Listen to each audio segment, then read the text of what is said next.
And in honor of National Breastfeeding Month, we want to highlight the advantage of breastfeeding and also talk about resources available for moms who may be struggling to breastfeed.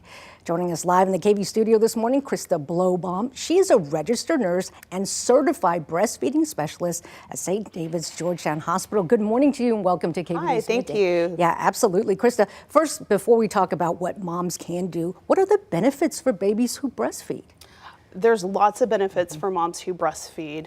For the moms themselves, it decreases bleeding after delivery, can reduce incidence of postpartum depression. For the babies, brain development. There's so many, just getting antibodies from mom, really just giving them a more robust immune system. And that's where babies get that colostrum, right? Yes. That's really important. It's like gold, liquid Yes. gold, right? All right, but a lot of women have issues with breastfeeding. I know when I was doing it, like I only did it for 4 months and then dried up because of the stress that I was undergoing through work. And there was a lot of guilt associated with that. What can new moms do to maybe alleviate that guilt or stress? Sure. What I recommend is prenatal planning. So if they can go get a counseling session with a lactation consultant or specialist to prepare to, or take a breastfeeding class. A lot of times in the hospital, we don't have time to kind of give all of the tips and tricks and knowledge about breastfeeding. It can be a steep learning curve at first for a mom to be successful long term. So that's my number one tip. Okay, so pre-planning, but while they're undergoing, I had a lot of friends who did contact lactation specialists like yourself because they were having trouble. Absolutely. And so is that a viable option? And what else can they do? 100%. Yeah. Yeah, I mean, once the baby's here, I mean, I would advise every mom, if you can, even if you think things are going well, go follow up with a lactation consultant or specialist.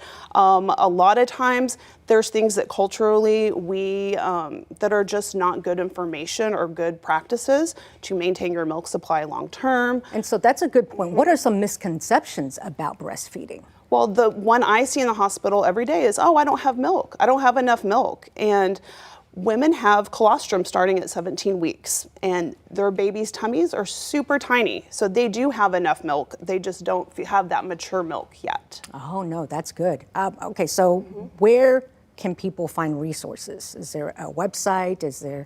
There are, lots of websites. WIC has a lot of great resources. If you are a mom on WIC, they do have breastfeeding resources. There's lots of local lactation consultants.